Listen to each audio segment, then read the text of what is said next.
This is the WP Elevation Podcast, helping WordPress consultants elevate. G'day, I'm Troy Dean from WP Elevation and welcome to the WP Elevation Podcast. Today's guest all the way from Virginia in the USA is Brennan Dunn. Brennan, good evening. Hey, thank you, Troy. It is evening where you are right now, isn't it? Yeah, it's 9:12 p.m. 9:12. So almost checkout time. Yeah, so it's 11:12 a.m. here in Melbourne.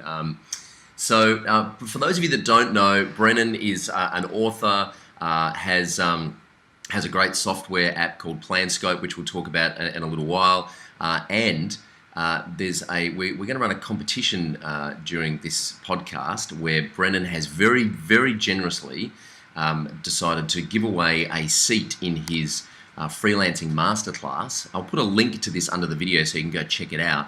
This is a 2-day intensive via Google Hangouts with Brennan and the other members of this masterclass. It normally sells for $1,797. Is that right, Brennan? $1,799. $1,799. So it's an $1,800 prize Brennan is giving away during this podcast. So stick around for that and learn how you can enter the draw to win that, which is an awesome prize. And hopefully by the end of this podcast, you'll know a little bit more about how Brennan can help you in your consulting business. Okay, before we get into the meat of consulting and what it means to be a consultant and how we can all improve, before we start talking about that, tell me, when you were a kid, what did you want to be when you grew up?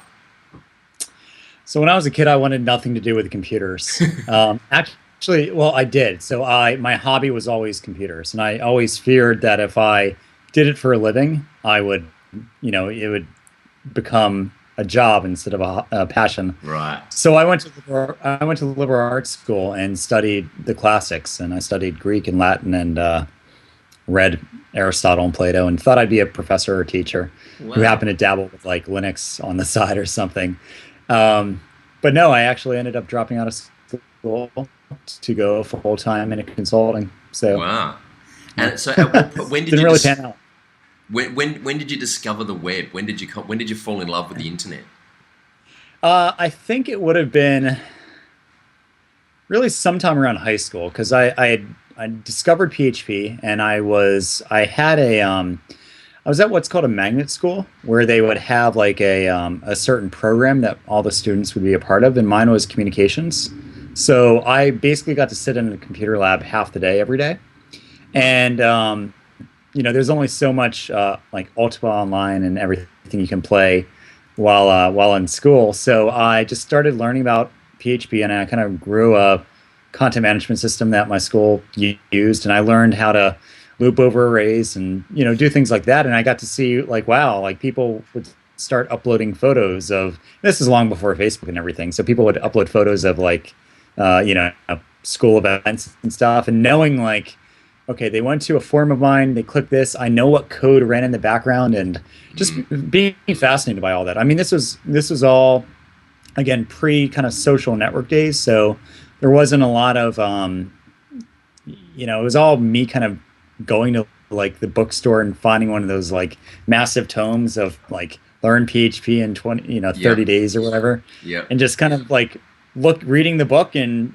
typing into the computer what it says and hoping it works. Right. So I think I just everything was still magical back then. Yeah. Sounds very familiar. There is something magical about writing code and then seeing someone interact with that code in a browser. It's like peeling back the curtain on something, isn't it? And looking under the hood at kind of what makes that magic happen, and seeing seeing the user experience in the browser is this seamless experience, but intimately all the little apostrophes and colons and curly brackets going on underneath to make it happen. Yeah, I mean, one of the cool things about running a SaaS has been I'm using a service called Intercom, which lets me see like who's logged in at any time. And it's unreal, like pulling it up and seeing like, dozens of people logging in at any given time, using something I built from all over the world who I've never met. Yeah. It's unbelievable. Yeah. Talking about software as a solution, apps, SaaS apps, when did you realize that building a SaaS app was something that you wanted to do and something that you wanted to devote a lot of energy to? Yeah, so I kind of learned about SaaS by buying it. So I was running a consulting firm, and I ended up subscribing to Harvest and subscribing to, Pivotal Tracker and all these different tools. And I didn't really think too much about the mechanisms, really. I just thought, I need these tools to run my business and they're worth it. And I paid for them. I think most consultants eventually get bit by the recurring revenue bug. And we want to build something that gives us at least predictable income. Yeah. I'm not a fan of the phrase passive income, but predictable is something that when you're a consultant, you typically don't have that luxury. You work on a per project basis and sure, you might cover hosting or something smallish for a client, but I really, when I grew my company to 11 employees, payroll started to get pretty expensive. My monthly payroll, and all of our projects were one-offs. So I really wanted a way to, I kept thinking, these Harvest guys that I'm using, I'm paying them $100 a month. Yeah. If they had 1,000 people doing that, yeah. They don't need to worry. At the beginning of each month, I would wake up and say, crap, I need to bring in $100,000 to be able to make payroll. Yep. How am I going to do it this month? Yep. And it's stressful. I mean, so that's kind of seeing that and knowing that it was really a viable way of making money. I started thinking, well, what could I build? And that's what led me to PlanScope. Awesome. So we're going to talk a little bit more about PlanScope in a moment. Because I've kind of taken it for a little bit of a test drive, but we're going to get into more details about that in a moment and how it's different from some of the other offerings on the market. Before we do that, how do you describe what you do in one sentence? When you meet people for the first time, what's your kind of elevator pitch? Depends who I meet. I think nowadays it boils down to my goal is to help freelancers and consultants grow their businesses. So I provide value to consultants. Great. And I do that like you mentioned, through books, through workshops and PlanScope and everything. So yeah. Okay, cool.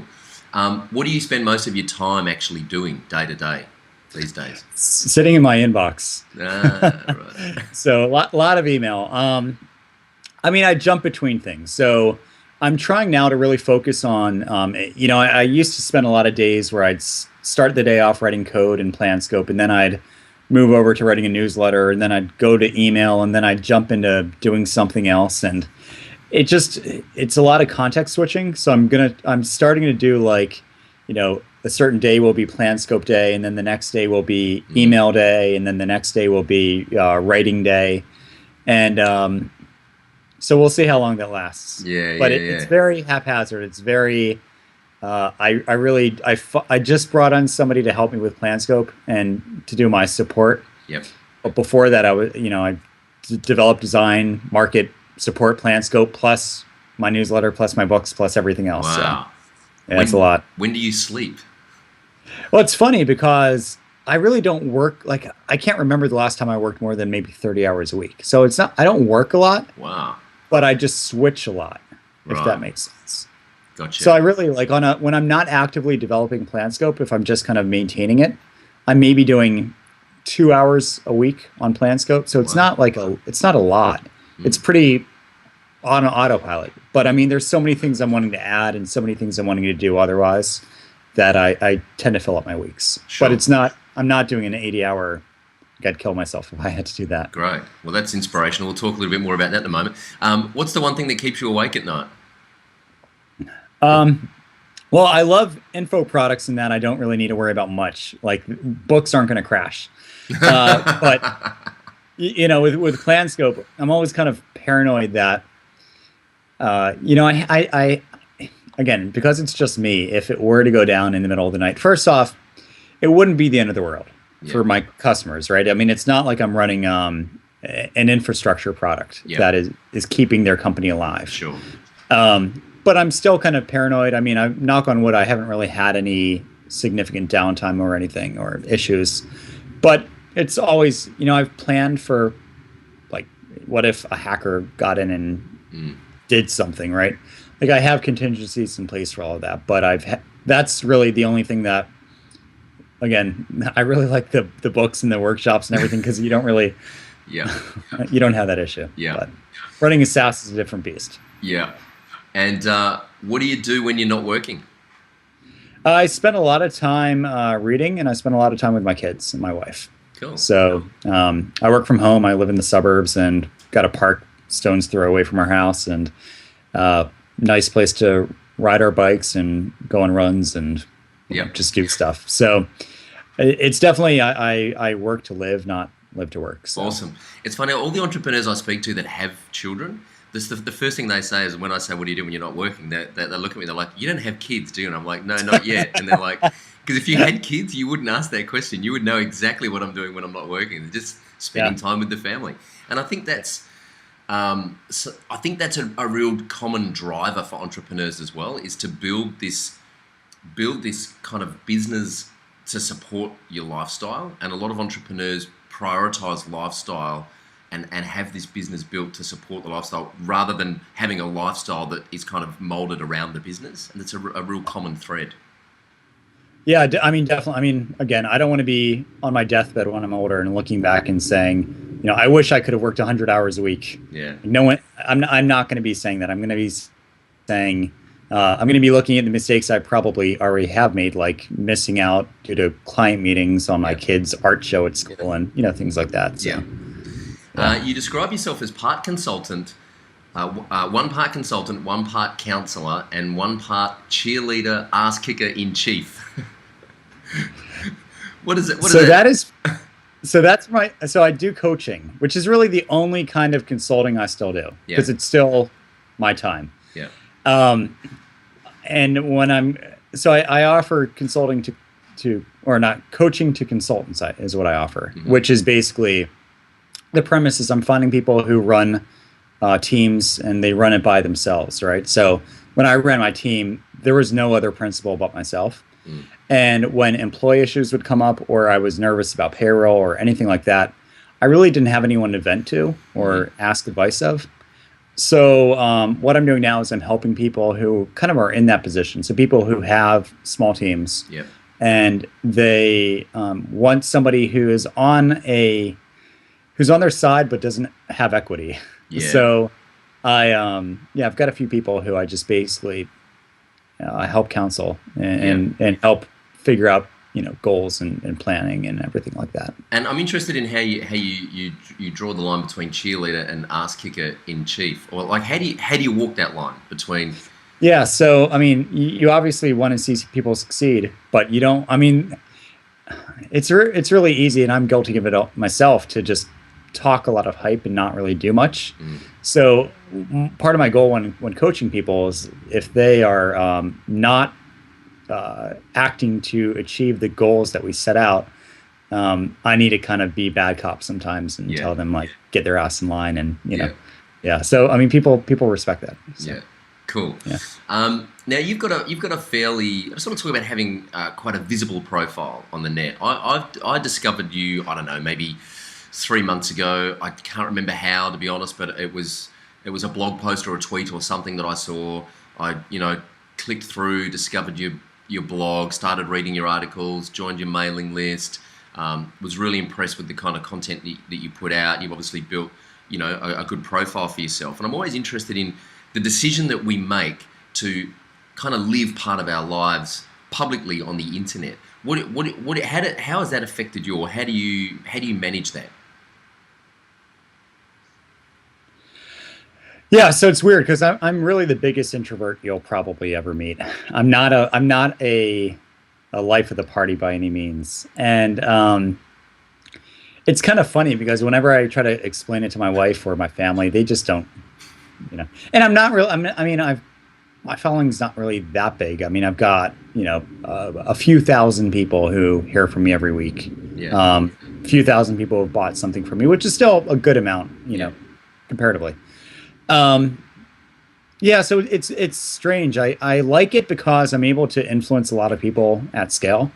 I've gotten I have a love letters label in Gmail, which is just people who have said hey, because it's something you taught me, I know we've never met, but I just want to let you know, you've told me something that I tried, and now I'm, I just landed a $100,000 gig or something. And that's just cool to hear. I mean, you don't get that kind of feeling quite the same as I've never gotten that feeling consulting. I never got it that degree. I mean, I've had successful clients, but I've never had that kind of genuine, you really, without asking anything in return, you've really influenced my business, and that's been really cool to hear things like that. So it's cool. It's funny. Like if I'm listening to a podcast and I hear my name mentioned, or I see myself in a comment, I'm like, that's strange. Like I would have never imagined that a year ago. Yeah. But I've really only been doing this about a year, or at least publicly. I've had Planscope for about 2 years, but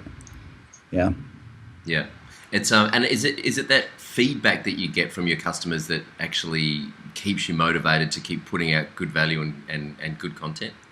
Feedback and the money.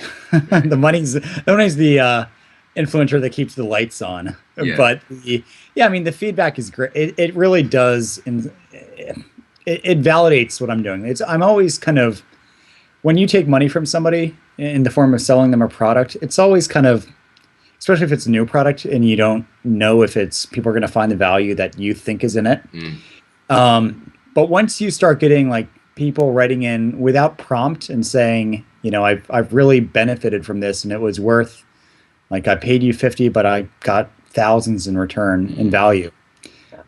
I mean, that makes me happy. That makes me okay with putting a price tag on what I'm doing, because a lot of it is just things that I learned the hard way that I'm just committing to paper or digital ink or whatever. And it's funny because you don't always realize what might not be what somebody else knows, right? And since I'm able to kind of make a living, at least on the info side, like selling what I know and what I've learned, and hoping that it helps people avoid mistakes that I've made, it's rewarding. It really is. Cool. You wrote a book called Double Your Freelance Rate. Yeah. And that's a big call. So I kind of get, like, how difficult was it to call the book that? I kind of get why the book's called that. It's a great attention grabber. It certainly grabbed my attention. It was something that I wanted to read. So I guess what I'm asking is, did you have to grapple with naming it that? Because you kind of got to back that up, don't you? Yeah, I mean, in theory, the way to double your rate is to charge twice as much the next time somebody asks you what you charge, right? Yeah. What I really wanted to, so the thing I like about the title of that book is that it's very, you can say the title of the book to anyone, and it's obvious not only what it does, but like there's constraints around it. Like, it's not increase it by 10%. I mean, granted, that happens, right? Like, it's not like there's no magic sauce that'll exactly double it. I mean, I've had people 10x their rate because of reading it. It's just it's replacing the mindset. So if I would have titled the book something like an overview of value-based pricing for freelancers and consultants, that doesn't really, I mean, there's an implicit benefit in the title of that. And I failed that on my second book. My second book is called The Blueprint. You hear that in your, like construction plans or something? Yeah. So I kind of wish I should go back and rename my second book. That's the nice thing too about not having like printed books. Yeah. Is it's a little easier to do that. Yeah. So I mean, it's a bold book, but it from the fact that I can count on one hand I offer a money back guarantee with everything I do, and I make it very prominent.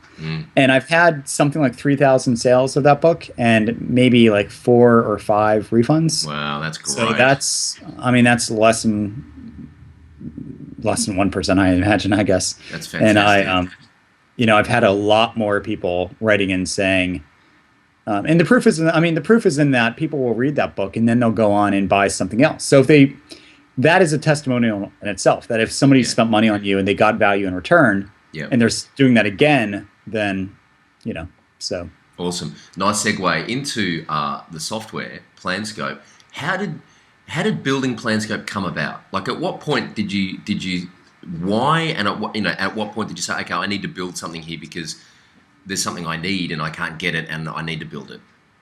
So I wanted it for my team, and I wanted it because I wanted a project management tool that actually gave a damn about money. And there's usually such a big disconnect between collaboration and project management, and then invoicing. You'll have like multi-week cycles between the two, and the client sees activity, but they don't know how that activity is influencing whatever invoice you're going to issue to them in a few weeks. So I wanted something that would kind of do that. I wanted something that knew enough to know that this is where money's being spent. And I always compared it to, I actually got the idea from, I was in a taxi cab and the meter was broken, at the front. And I was going from the airport to downtown, and since the meter was broken, when I got to my hotel, the cabbie just said, that'll be like $40 or whatever. And it kind of pissed me off because I wanted to, like, when you have that meter, you can at least see like, okay, this detour is causing me, this traffic jam, and you can kind of see like how the journey is influencing the cost. And I couldn't help but think like, this is exactly how I think a lot of clients feel. Like they're in the back seat being driven around by us, and they just get the invoice and they get the total, but they don't see that breakdown clearly. So I wanted a tool that was easy number one, was easy for clients to use. My clients hated the tools we used. They liked Basecamp, but Basecamp was too like general purpose for a lot of our needs. So I wanted something clients would use. I wanted something developers would like to use, or the people I hired, the people on my team. And I wanted something also that from me in management or from me owning the company, I wanted to know where, how utilized was the team, how profitable are we on this project, and things like that, again, most PM tools don't focus on. So it's really just a wish list of things I would have killed for running my team. Right.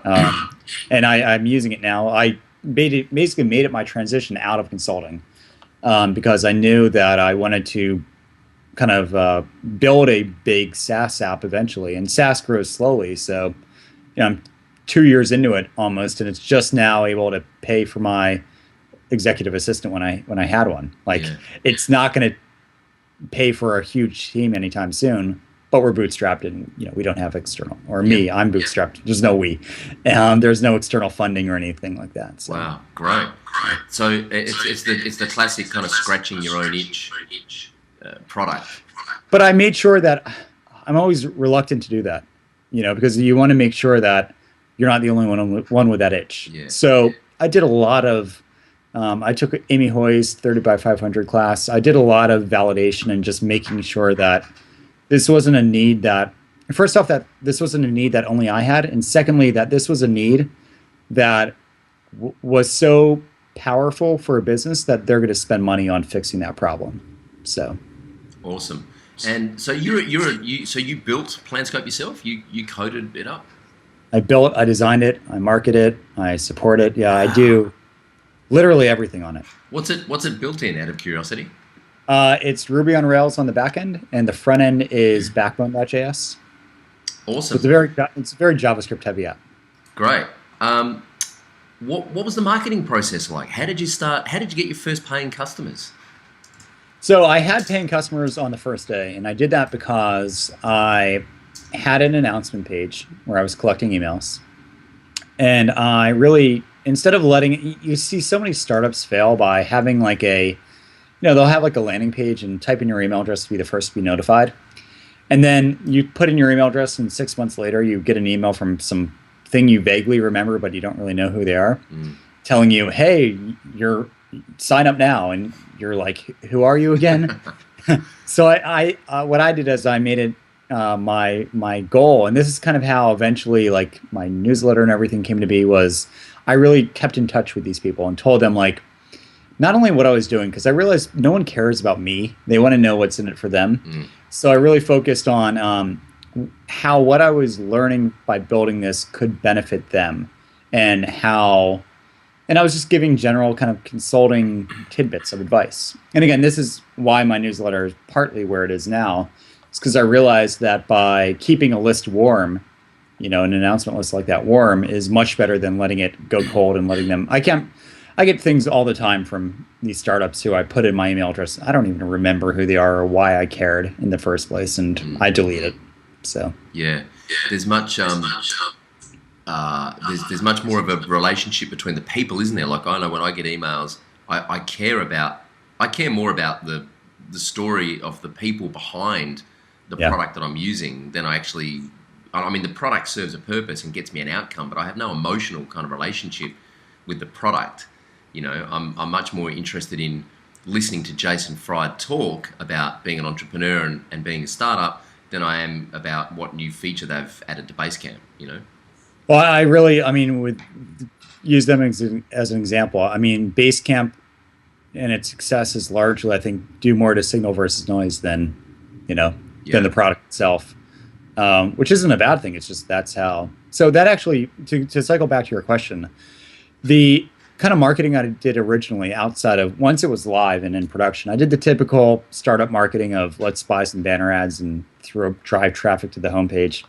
It just waste of money, right? It was just, there's no trust. There's no, you throw somebody at a landing page and you say, put in your credit card and start up a free trial. Yeah. I mean, it doesn't really pan out too well. And that's why really my business started taking off and PlanScope started taking off when I wrote my book and when I started my newsletter and when I started teaching workshops, because like right now, most of my PlanScope customers, more than 60% of them come from my newsletter or my books. So these are really like fancy lead generation techniques, I guess, to drive PlanScope sales. Yeah. And I remember when I decided that I wanted to interview you for this podcast, it was because I was getting your weekly newsletters. I really liked, I read them. When I saw you I'm not some like Brennan Dunn fanboy here, but I'm telling you, when I see your name in my inbox, it's one of the emails that I open and read because I know that it's going to be valuable. I know I'm getting to know you and I'm getting to know what you're about. I bought the W Freelancing Rate book, the PlanScope I'm taking for a test drive because I know who you are. I know that you're real. I know that you aren't going to just try and fleece money out of my wallet and nick off, and if I have a query or a problem with something of yours that I'm using, I could probably send you an email and you'll probably email me back and respond. So there's trust is the whole point, is that there's trust there, It's crazy. Like the support requests I get from people who sign up for PlanScope, they almost always start with, "Hey, Brennan." Yeah. Like they know that I'm at the other end, and then I'll respond and it says like sent from my iPhone because I'm sending it from my phone. And it's just like, people, it's amazing. Like people rave about this support because I usually respond with it in about an hour. Yeah. Now I'm very clear. I say, look, I usually go to bed around this time. So if you send me something, I'm probably not going to respond until this time the next day. And people are cool with that. And it's kind of like they know, like you said, they know who the man behind the curtain is. And it's not like there's some like sterile company with a ticketing system that's going to handle them, right? And people like that, I think. Yeah, so. Cool. Okay, let's talk about consulting for a bit. Yeah. So our audience are WordPress consultants. Essentially, they build websites for clients using WordPress. WP Elevation, as you know, is a business accelerator for those WordPress consultants. So I've just got a series of questions here about elevating in your business. How can you start to operate at a higher level and start to position yourself as a more kind of premium provider? So, So this is a quick little round we call Let's Elevate. What's the number one thing any freelancer or consultant needs to know? That no one is buying you for code or designs. No one cares about that. They only care about solving whatever business problem is costing them money, probably, is usually the thing. So yeah, when you step away from the tech. Beautiful. Step away from the tech. Don't talk about plugins, kids. Yeah. What's the best thing you've ever done to find new customers? Teaching people. And I do that even now. I mean, the way I built my business, my consulting firm, and brought in the 6 figures a month I needed was I did a lot of free business seminars locally. And I brought in people and created a little networking group or networking event around my company and created value and followed up on, basically indebted people to me kind of by giving them a lot of value. And then no one's going to turn you down for a meeting request when they've learned a ton about you, especially when you position the meeting as, hey, I just taught you a bunch on X. I want to meet with you and talk about how you're going to use this info to grow your business. Yeah. And then the natural takeaway is, well, you're a business owner. You don't have the time to do it all yourself. And plus, you're nowhere as good as me and my team. So let us do it for you. works like a Great. charm. Education-based marketing, it's great positioning, and it invokes the law of reciprocity, doesn't it? If you It does. give value and teach, people, will not feel obliged, but they'll reciprocate, and they'll want to give something back to that. They'll want to help you. They'll Exactly. want to, even if that means a referral instead of a Yep. direct contract. Yep. How do you stop competing on price? Don't be a commodity. So, don't sell WordPress development services. um, you know, so basically position yourself as somebody who's in the business of making businesses better off. Yeah. And WordPress happens to be your way of doing that, but That's it's right. not it's don't build your proposal on the HTML5 compliancy and all this other stuff that to most clients, it's just like, Yeah. okay, and Yeah. like, how is this going to put more money in my pocket? Yeah, You know, that's right. So, yeah, And by people the are way, hiring. I didn't brief Brennan on this, by the way. I didn't give Brennan the answers to these questions. It just so this is happens just- that we're this is singing my, from the like- same. It this just is my, happens like- that we're singing from the same hymn book. So I say this stuff all the time, so it's nothing new to. yeah. Any tips on writing better proposals or getting better conversions out of your proposals? Yeah, so I did an hour and a half video course on this. I got a lot of tips on that. Identify what I call the financial upside. So what if this project's successful, what kind of financial win could the client potentially experience, and price off of that. I would also encourage people to start doing packaging instead of just a single line item, like here's my rate, here's how many hours, do the math. Start doing different tiers, because then people will compete against yourself instead of competing against you versus others. Yes. So at the end of the day, if you have low price, high price, and they go with low price, you still win. Yep. Right. So that's one thing. And secondly, reiterate the problem, throughout the proposal. One of the best things I ever learned from Sean D'Souza was that just because that somebody has a problem, just because that they have an issue, let's say they're losing money due to low conversions. We all know that, they know that, but by identifying and repeating that throughout, and especially when explaining your solution, it brings to light the problem that you're solving constantly. And secondly, it shows that you empathize with the customer, and why they're not cutting you a big check because they like you or like WordPress, right? They're cutting you a check because they want some outcome. So the closer you are to reducing the risk threshold of hiring you to achieve that outcome, the better. And the way to do that is to stop, because here's what I've realized is that when if you're saying I build websites, or I build WordPress websites, the client needs to kind of make a mental correlation between, okay, website could yield the business benefit that I'm looking for, right? So if they're looking for more customers and you say I build websites, the client is going to internalize, well, there's a chance that the right website could yield me more customers. But there's always kind of that risk filter that process needs to pass through. So when you just cut to the chase and say, here's how we're going to get you more customers, because I know you want more customers because you told me you want more customers, they're going to know the risk that you're going to get them more customers is a lot less, because you know where the goal is. I mean, the goal is not the website. The goal is the more customers, right? So, I mean, still, obviously, you need to talk about the technology somewhat, but it shouldn't be the focus. The proposal title shouldn't be WordPress-powered website or something. Yeah. So, yeah. Yeah, that's great. Favorite tool or system for customer relationship management?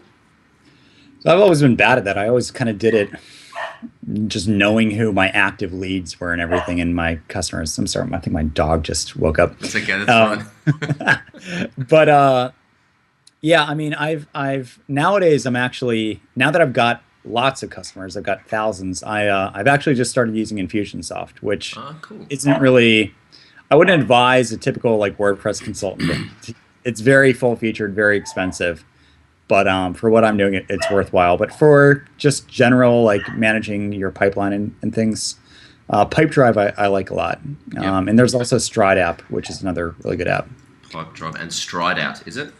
Stride, Stride, STRIDE app. Stride out, cool. I'll Yeah. stick these links in the show notes under the video. What's the best way to keep a project and a client on track?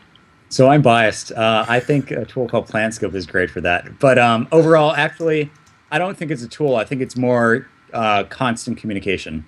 Yep. You can't automate that. You can to a degree. Like PlanScope, I built into it something that I think is really silly, but it's something that I had to do, which is literally send the client each day a report of what got done and what they need to review. Yep.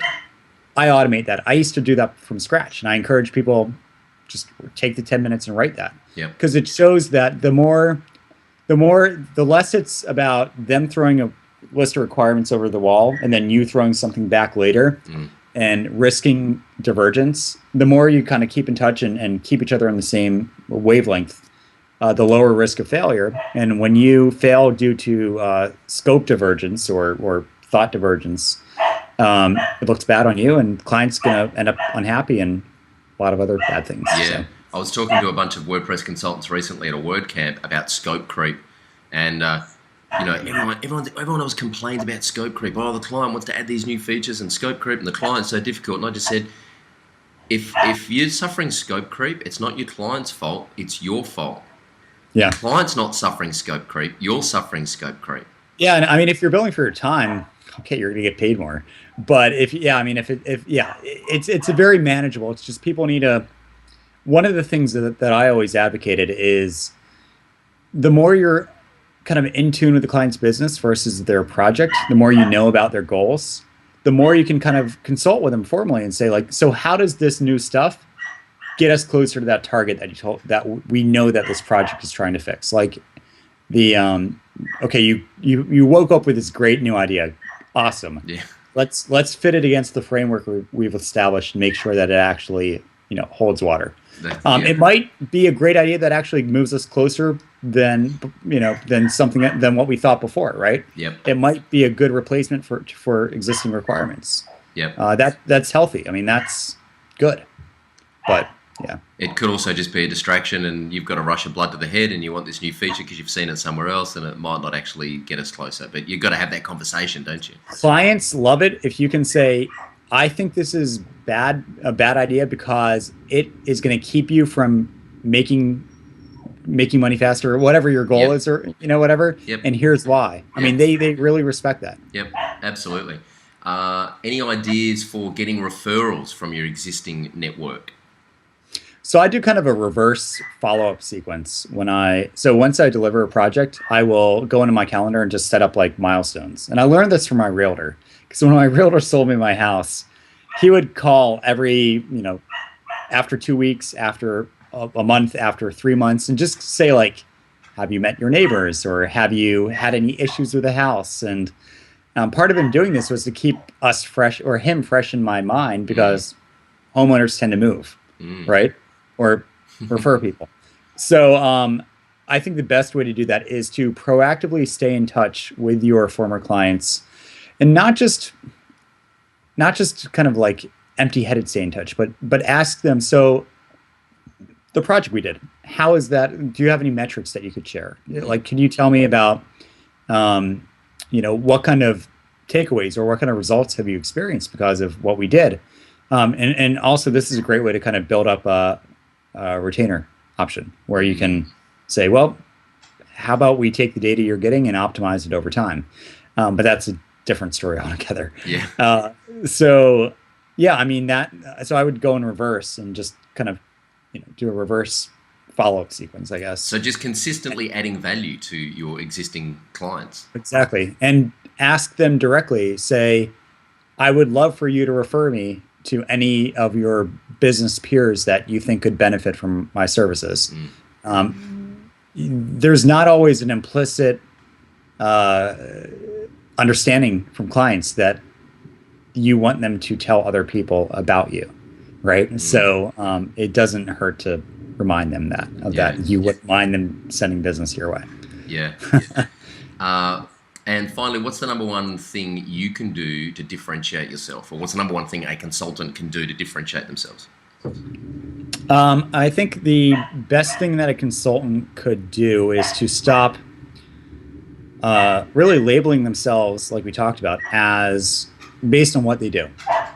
Their job should be to provide a surplus of value to people, to teach them. My flux just went off. It's being late. I dimmed for whatever reason.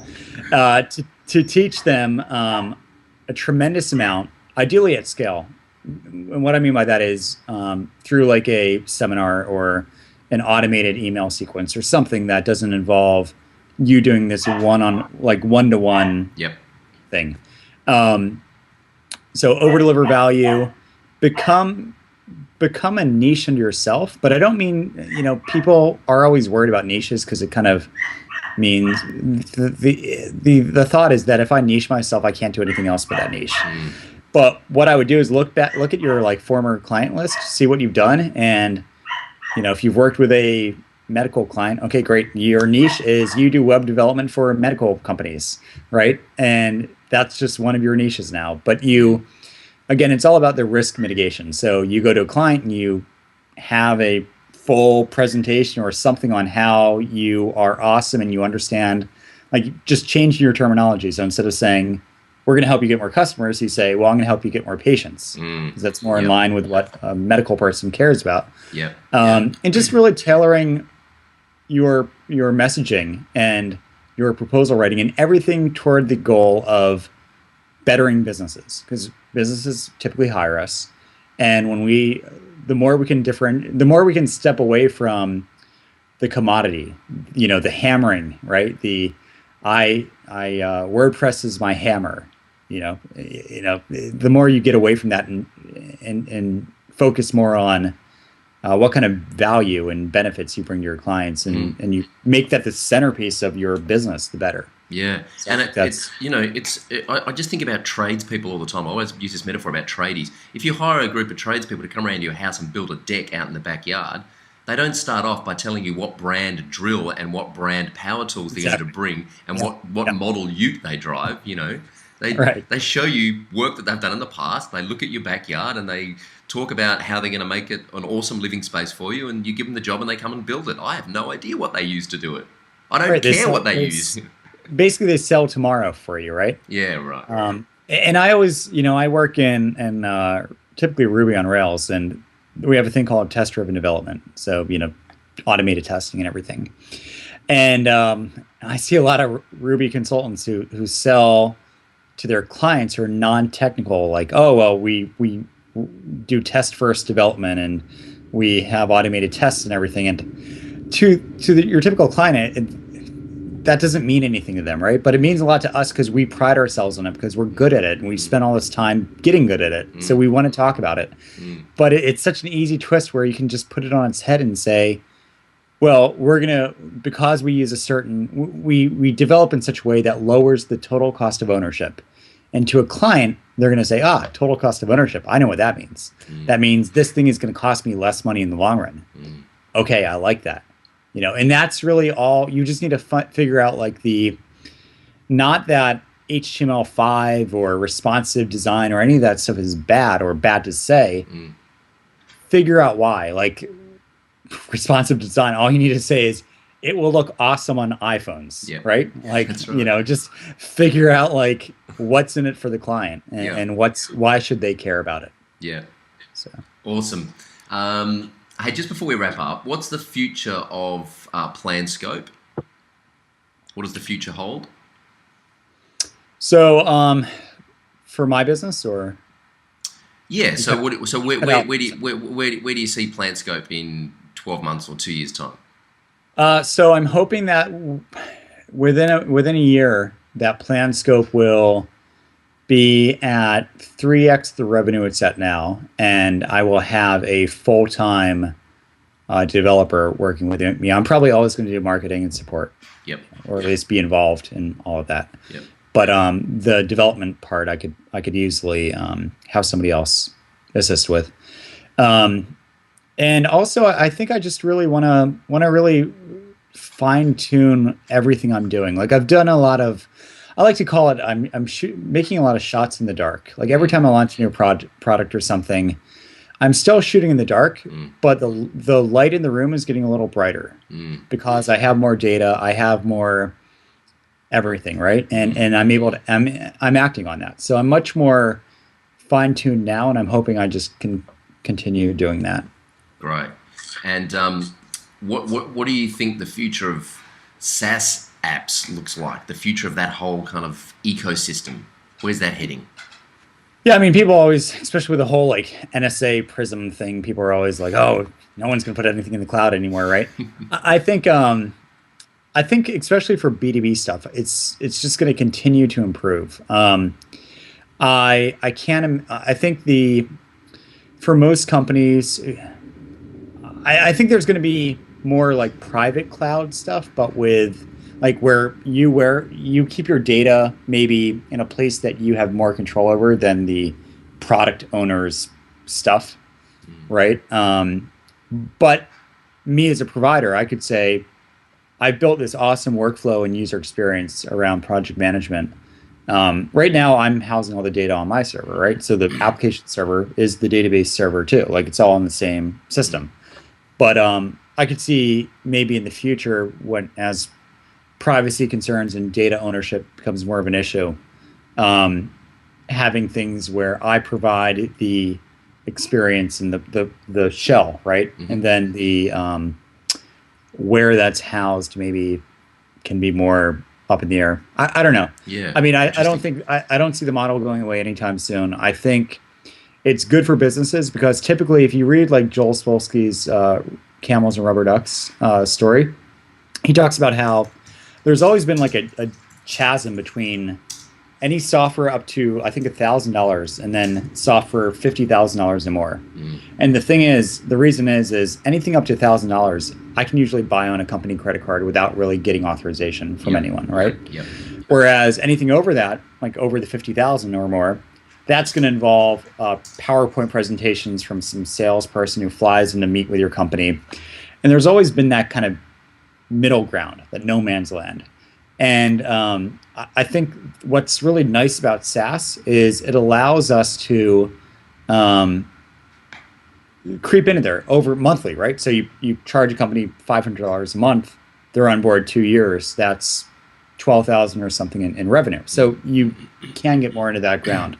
But I think one other thing I want to mention too about SaaS, and I see this really starting to develop more, and I think that the idea of like manual stuff with SaaS. So right now we all think of SaaS as being turnkey. You know, you sign up and you get whatever. But my friend Rob Walling, he has a new SaaS called Drip, which is an email course thing. Right. I've seen this. And one of the really brilliant things he's doing, and he did this with Hittail too, his other product, is you pay monthly for Drip, but within it, you can hire consultants to write your drip campaigns. Right. Or within Hittail, it'll find out what keywords are best for your business that you should write articles about. Yep. And you click one button, and a professional copywriter will write a full article on that keyword that you can throw into your blog. Yep. So it's kind of like it's like a concierge type service. Yeah. So it's not fully automated. It is, but there's like add-ons, right? Yeah. That are more labor intensive. Yeah. So I think you're going to probably see more of that, I think. Yeah, it's like a curated marketplace. I heard that phrase recently that so I'm using this, but I need some help. There's a gap here that I need to fill. I want to reach out to someone, and so I and with Hittail, I've used the service. You kind of order your product, and then that goes out to a team of, or a kind of a private curated marketplace of copywriters who would then come in and then fill that need, and it all happens within the SaaS interface. It's really good. I like it. It's a really good model because it allows you as a business owner to get access to a whole pool of talent that you otherwise wouldn't have, and it gives the talent access to a pool of leads that are using the SaaS app. It's really good. It's a really good model. Yeah. Yeah, and I think one of the reasons I'm really caught up on it is I noticed this when I sold my second book. I sold packages, so I have at the low end just the book. Yeah. At the high end, there's more like templates and ready to go things, right? And what I've realized is that on the one hand you have information, on the other hand you have action, right? So the drip model is a perfect implementation of that. So you have the information, which is paying for Drip monthly, but you need to write your own courses still. Like there's still a lot of work you need to do. Yeah. So you spend a little more, and you get that info. You get the platform, but you get a pro who knows Drip and knows how to do this stuff amazingly, to do all that stuff for you. So it's basically, if you're the busy business owner, right, you can hire Drip as a consultant really for your business. Yeah. To pre-populate everything that needs to be done. Yeah. And I think that's like the marriage between consulting and turnkey stuff is really interesting to me. Yeah. Yeah. Great. Like I thought about that for within PlanScope, like have an option to do incorporate my coaching services into PlanScope as like a higher tier or something, right? Where you actually get me or someone like me coming in and like looking at your data and coming up with like, how can we better optimize your business, right? So I think there's a lot of room for that. Awesome. All right, let's give the details for this competition and then we'll wrap up. So as I mentioned at the start of this interview, Brennan is giving away a seat in his Freelancing Rate Masterclass, which is a 2-day Google Hangout intensive with Brennan and the other people in that cohort, the other students in that cohort. It's valued at $1,799. There's a link under this video. Go and check it out. So what we're going to do is we want to hear about for those of you that are freelancers and have kind of got your own full-time consulting now, what was the kind of psychological barrier that you had to get over to get rid of your full-time job and go out as a freelancer? Or if you're still making that transition, what is the big kind of psychological barrier that you've got in order to get over that and make the leap and start your own full-time consulting business and kind of quit the day job, so to speak? So leave your comments under the video. Brennan will come back in a week or so and award the winner of that awesome prize, which I'm bummed that I'm disqualified and can't win that prize because I would be entering otherwise. Last two questions, three actually. What's the number one piece of advice you would give any entrepreneur trying to build their own business? So not just consultants, right? Anything, right? It's going to sound counterintuitive, but I would say don't dream big. I would start small, have realistic, small milestones, small steps. I started with a very half-built SaaS app, and then I built more onto that, and then I started writing a book, and then I started writing more of that book, and it snowballed, right? And when you look at something like, when I just think about, it's hard for me to rattle off everything I've done, and it's overwhelming to me because I'm just paralyzed by that. And I've had people tell me, like, I have so much information thrown at me, I don't know what to do, and I get overwhelmed and I stop. Yeah. And so I think the easiest thing to do is come up with something small that's realistic and try to get one person you've never met to buy it from you. Yeah. And then it's like, light bulb moment, and you just get inspired and you do that next thing and you build it bigger and so on. That's great advice. So keep it manageable. Yeah, don't think you're going to go change the world with some massive SaaS startup thing, whatever, right? Yeah. Like that's a noble goal, but it's be more realistic because you can get discouraged easily. Yeah, great advice. Where can people reach out to Brennan Dunn? So the best place would be brennandunn.com. Cool. Or Brennan Dunn on Twitter is another good way to find me. Beautiful. My PlanScope is planscope.io, which is where my blog is. I mean, all of my consulting articles that I've written. Cool. I'll leave those links underneath the video. And finally, who would you like me to try and interview and why?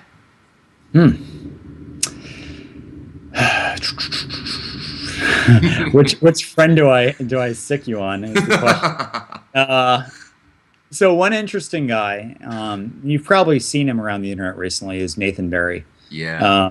It's funny, we both kind of started this at the same time. We both started he started more with the books. I started with the SaaS. He's now doing SaaS stuff. I'm still doing SaaS stuff. It never ends. Yeah.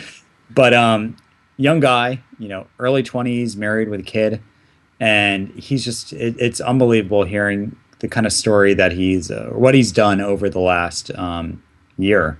I mean, he's come out of nowhere. I mean, he was, I remember when I first heard about it, and I kind of like did what I just okay, sounds cool. Write your book, whatever. And little did I know, like he would actually keep creating amazing content, and he's been doing that. So Yeah. you should talk to him. All right, Nathan Barry, I'm coming to get you. For those of you that don't know, he wrote a book called Authority, and his SaaS app is called... ConvertKit. What's it called? ConvertKit. ConvertKit, that's right, which is specifically written for authors who are doing book launches as a lead capture email marketing kind of tool. Is that right?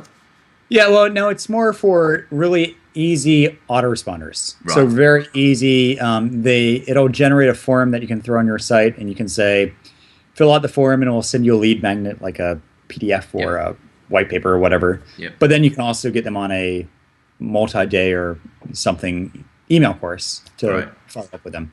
Cool. So. Well, I'll definitely hook Nathan Barry up and get him on an interview, and I'll send you the link once I've done it so you can come in and watch. Hey, Brennan, thank you very much for spending some time with us here on the WP Elevation podcast. As I said, we're huge fans of everything you're doing, so keep putting out great content because we love learning from you. And I'll ping you and get you to drop by in a week or so and have a look at the comments under the video and award the winner of that lovely prize that you've donated. Thank you very much. So yeah, thanks again for spending some time with us on the WP Elevation podcast. Yeah, thank you, Troy. Cheers. Thanks, Brennan.